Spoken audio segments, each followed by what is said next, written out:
'Twas.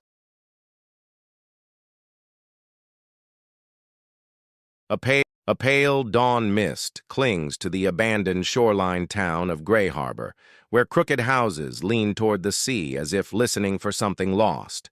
The waves roll in sluggish patterns, too rhythmic to be natural. A lone gull circles overhead, silent. The air feels paused, waiting. On the cracked boardwalk, a rusted lantern flickers to life, though no one has touched it in years. Its glow pulses in uneven breaths. Shadows gather beneath its weak flame as if answering a call. The wood beneath it trembles. A narrow alley opens beside the boarded-up bakery, the cobblestones damp and glistening as though freshly washed by unseen hands. Faint footprints appear one by one, leading deeper into the dark. No footsteps accompany them. A soft hum vibrates from the walls. A black stray cat watches from a rooftop, its fur bristling against the cold wind. Its eyes narrow, reflecting a faint emerald shimmer. Dust rises from the street below, swirling around it. Something has stirred the creature's instincts. Inside the forgotten lighthouse, gears grind slowly back to life. The massive lens, frozen for decades, shifts a fraction of an inch. Dust motes dance in the beam of early light, pushing through shattered windows. The machine awakens with an ancient purpose. A tattered journal lies open on a weathered desk in the lighthouse keeper's quarters. Pages flip as though guided by an unseen reader until stopping on a charcoal drawing of a towering wave. Words scrawled beneath warn of a coming tide. The ink looks freshly written. Down along the coast, jagged rocks part to reveal a submerged stone arch that had been hidden for generations. Water churns with a quiet fury around it. Faint symbols glow along the arch's edges. Something beneath begins to rise. A fisherman's abandoned nets float in the shallows, tangled around unidentifiable dark shapes. The shapes pulse faintly, as if breathing. The nets strain as if ready to snap. Even the tide retreats from them. In the town square, the fountain long dried out begins to overflow with crystalline water. It pours from cracks in the stone that never held water before. The liquid glows faintly blue. Statues around the fountain seem to lean closer.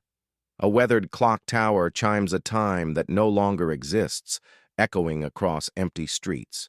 Its hands spin forward, then backward. Dust shakes loose in thin cascades. With each toll, the air grows heavier. A young woman named Mara stands at the cliff's edge overlooking Gray Harbor, clutching a strange compass that refuses to point north.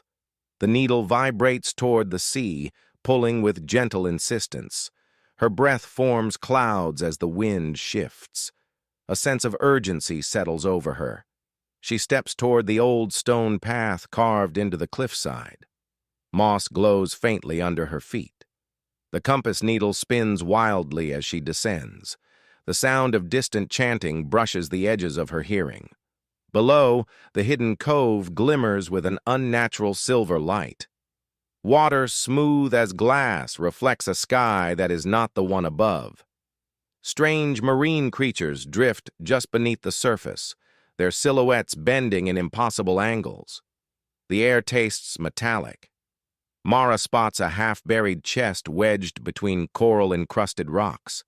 Its surface bears the same symbols seen on the archway offshore. As she touches it, the chest warms beneath her fingers. The sea around her ripples outward.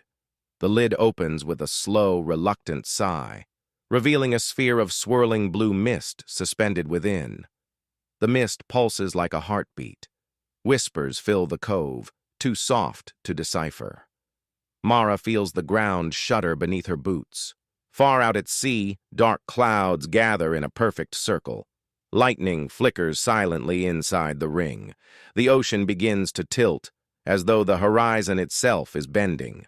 A low vibration hums across the water. In Gray Harbor, windows rattle as lights flicker on in abandoned homes. Dust-covered curtains sway though there is no wind. The town seems to inhale deeply. Something ancient remembers its purpose. The lighthouse beam suddenly ignites in a radiant column that cuts through the thickness of the gathering storm. The light is cold, almost crystalline, casting strange reflections across the water. The mechanism inside roars louder. The beam begins to point somewhere new. Mara raises the sphere from the chest, and it glows brighter in response to the lighthouse's awakening. The cove water spirals upward around her, lifting in graceful ribbons. The compass in her other hand finally stops spinning. Its needle aligns with a point deep beneath the waves. As the first tremor shakes the coastline, Mara steps toward the illuminated sea, clutching the sphere tightly.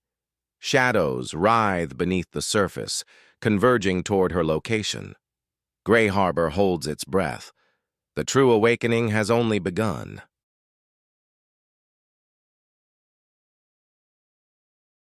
Sarah woke up to the soft hum of her old coffee maker, the aroma drifting through her tiny apartment on Maple Street. She stretched and glanced at the calendar, realizing today was the neighborhood bake sale. It was her favorite annual event, a small tradition that brought everyone together. By mid-morning, the streets buzzed with familiar voices and laughter. Sarah carried her carefully wrapped batch of cinnamon rolls, feeling a mix of nervous excitement and quiet pride. Baking was her way of connecting, even if she wasn't the most outgoing person around. She set her tray down beside Mr. Patel's extravagant display of mango chutney and Mrs. Olson's vibrant flower pots. Around her, neighbors exchanged friendly greetings and stories about the year's changes. Sarah noticed old Mrs. Jenkins, who always sat quietly but smiled warmly at everyone. A gentle breeze swirled fallen leaves across the pavement as a small boy with freckled cheeks and scraped knees approached the table. Sarah offered him a roll, and his eyes lit up with surprise and gratitude. It was a simple moment, but it reminded her why these gatherings felt like so much more than a sale.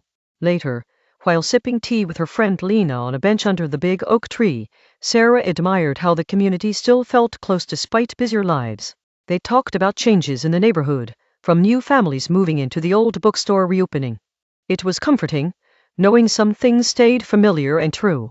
As the afternoon sun filtered through the leaves, Sarah noticed a shy teenager quietly helping set up decorations. Intrigued, she learned his name was Max, and he had just moved in next door. He confessed how nervous he was to meet everyone and how Sarah's cinnamon rolls had been a welcome surprise. A call from her mother reminded Sarah of the small traditions she'd grown up with in her hometown. She smiled, thinking about how those rituals had slowly shaped her own little world here. Sharing food and stories wasn't just about nostalgia, it was about belonging in the present. The bake sale slowly wound down, tables dismantled and folding chairs stacked neatly. Sarah felt a gentle exhaustion mixed with fulfillment that only comes from a day well spent. Just before leaving, Max thanked her again, hinting he might try baking himself next year. Walking home, Sarah paused to watch the changing light play on the old brick facades lining Maple Street. It was quiet now, and the ordinary magic of the neighborhood felt even stronger. The milky glow of street lamps started to appear as dusk settled in. At her apartment, Sarah unpacked the remaining pastries and found a small note tucked under her tray. "Thanks for making this feel like home." She smiled softly, folding the note carefully to keep with her. Sometimes, the smallest gestures spoke the loudest words. Later, she sat at her kitchen table, jotting down new recipes and ideas for next year's bake sale. Her hands moved confidently, energized by the simple joy of creation and connection. Moments like these were the quiet heartbeats of her everyday life. Outside, the street was calm under the night sky, but Sarah felt a gentle rhythm echoing in her chest. The day had reminded her that even routine days held unexpected warmth and possibility. In this routine, life was quietly unfolding in the kindest ways. She thought about Max and how everyone had stories unseen at first glance. Sarah realized the beauty of the bake sale wasn't just about pastries, it was about opening doors, even just a little. These small moments wove the fabric holding their community together. The next morning, sunlight streamed through the curtains, promising another ordinary but full day ahead. Sarah prepared a fresh batch of dough, humming softly to herself. She knew there'd be more smiles, stories, and maybe even new friendships waiting just around the corner. At the window, she watched leaves twirl down Maple Street, each one a quiet reminder of passing time and steady change. Sarah felt grateful for this patchwork of familiar faces and whispered hopes. Life wasn't about grand events, but the gentle unfolding of many little ones. Her phone buzzed with a message from Lena, sharing a photo of Max proudly holding a tray of cookies he'd baked himself. A small spark of pride warmed Sarah's heart. Sometimes connections bloom slowly but surely. It was the kind of happiness that comfort often brings. Sarah decided to invite Max over to share baking tips, the thought filling her with unexpected excitement. It was a chance to turn newfound friendship into something real, built over flour, laughter, and shared stories. These moments mattered most, she thought, more than anything grand or fast. She set the table for two, the kitchen cozy and inviting. Outside, the afternoon sun cast long shadows, coloring the world in gentle hues. As Max arrived, Sarah smiled.